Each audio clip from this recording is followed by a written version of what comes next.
जय हिंद दोस्तों। आज हम आपको मानव नेत्र की जो रेटिना होती है, ये फोटोसेंसिटिव जो पर्दा होता है, प्रकाश संवेदी पर्दा होता है, इसके बारे में बताएंगे।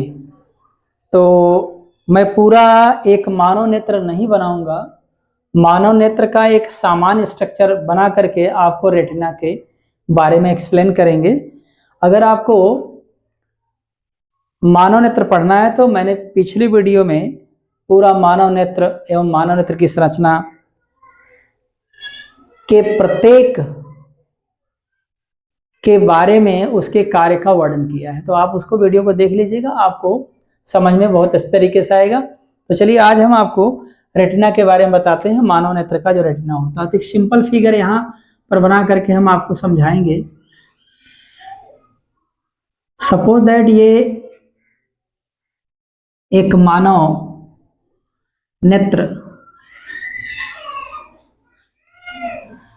का एक सिंपल स्ट्रक्चर हो गया है। यहाँ आप देखे होंगे कि कुछ इस प्रकार से स्ट्रक्चर मैंने बनाया था। यहाँ से प्रकाश संवेदी मांसपेशियां, प्रकाश संवेदी शिराएं निकल करके मस्तिष्क में प्रवेश करती हैं।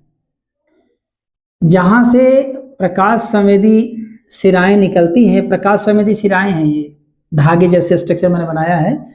प्रकाश संवेदी शिराएं यानी फोटोसेंसिटिव नर्व्स जहाँ से निकलती हैं उस बिंदु को अंधबिंदु कहते हैं। अंधबिंदु मतलब अंग्रेजी में ब्लाइंड स्पॉट कहते हैं, ब्लाइंड स्पॉट। और इसके ऊपर अथवा नीचे एक और पॉइंट होता है जिसको येलो स्पॉट कहते हैं, पीत बिंदु।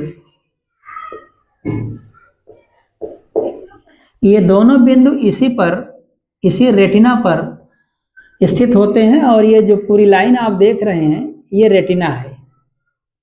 क्या है ये? रेटिना। ये पूरा जो लाइन देख रहे हैं पर्दा है ये। अब ये पर्दा क्या है तो पहले मैं बता दूं, ये फोटोसेंसिटिव नर्व्स है। फोटोसेंसिटिव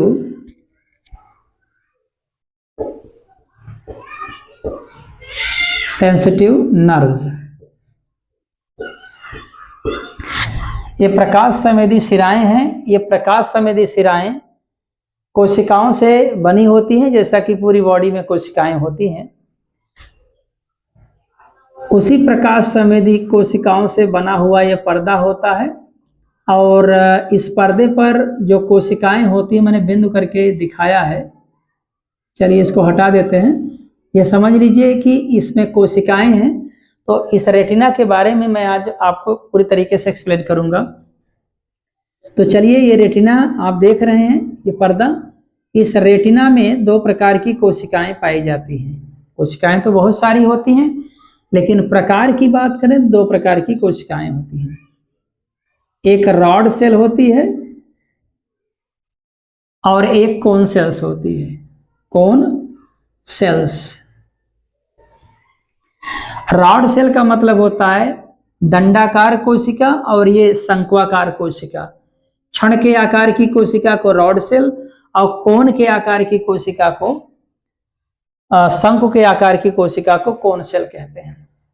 तो रॉड सेल कैसी होती है, चलिए यहाँ पे दिखाएं। रॉड सेल ये लंबी कोशिका होती है, क्षण की तरह होती है। और ये कोन सेल्स होती है, ये शंकु के समान होती है। कोन मतलब इंग्लिश में शंकु ही बोलते हैं, शंकु को इंग्लिश में कोन कहते हैं।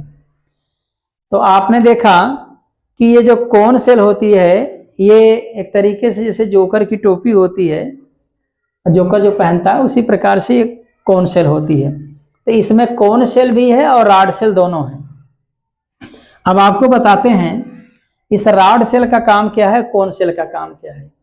रॉड सेल जो होती है, रॉड सेल और कोन सेल का अलग अलग काम होता है। तो रॉड सेल का काम सुन लीजिए। जब इसको अधिक प्रकाश मिलता है तभी ये काम करती है। ये अधिक प्रकाश में सक्रिय होती है। क्रियाशील होती है। अगर अधिक प्रकाश न मिले तो ये कम क्रियाशील होती है, अपना काम कम कर पाती है। कम काम का मतलब होता है प्रतिबिंब बनाने का काम करना, प्रतिबिंब बनाने का काम करना। तो प्रतिबिंब बनाने का काम ये कम कर पाती है और बने हुए प्रतिबिंब को स्पष्ट अधिक प्रकाश में ही ये दिखा पाती है। सीधी सी बात करें तो ज्यादा प्रकाश होगा, बहुत ज्यादा प्रकाश नहीं, मीडियम में प्रकाश होगा तो ये रॉड सेल काम करेगी, और रॉड सेल जब काम करेगी तो इस पर बने हुए दिन में या प्रकाश में बने हुए प्रतिबिंब को आसानी से ये रेटिना पर बना देता है, जिसके कारण से वस्तु स्पष्ट दिखाई देती है। एक बात और, ये रॉड सेल जो है रंगों का भी ज्ञान कराता है, कलर्स, रंगों का ज्ञान। रॉड सेल में रंगों का ज्ञान भी कराने की कैपेसिटी होती है, मतलब अलग अलग रंगों का महसूस कराना, ये रेड है, ये ब्लैक है, येलो है, इस तरीके के रंगों का जो ज्ञान हम लोगों के अंदर होता है इसी रॉड सेल के कारण से ही होता है। रॉड सेल के दो काम, पहला अधिक प्रकाश में ये क्रियाशील होती है, अपना काम करती है।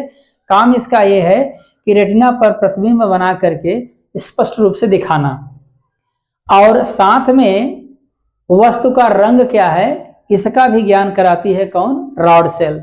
इसके बाद हम बात करेंगे कोन सेल की। कोन सेल का मतलब होता है शंकु कोशिका।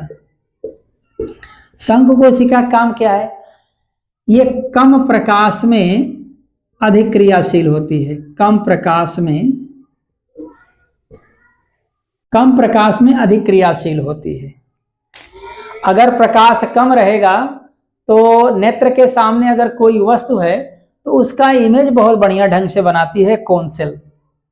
कोन सेल ये रंगों का ज्ञान नहीं कराती, रंगों का ज्ञान केवल रॉड सेल कराती है। एक बार फिर से सुन लीजिएगा, रॉड सेल अधिक प्रकाश में अधिक क्रियाशील होती है, कम प्रकाश में कम क्रियाशील होती है।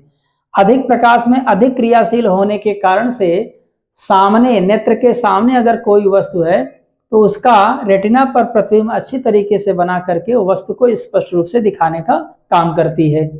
माने वस्तु साफ साफ दिखाई देती है, जो हमारे सामने कोई वस्तु रहती है वो साफ साफ दिखाई देती है। कब?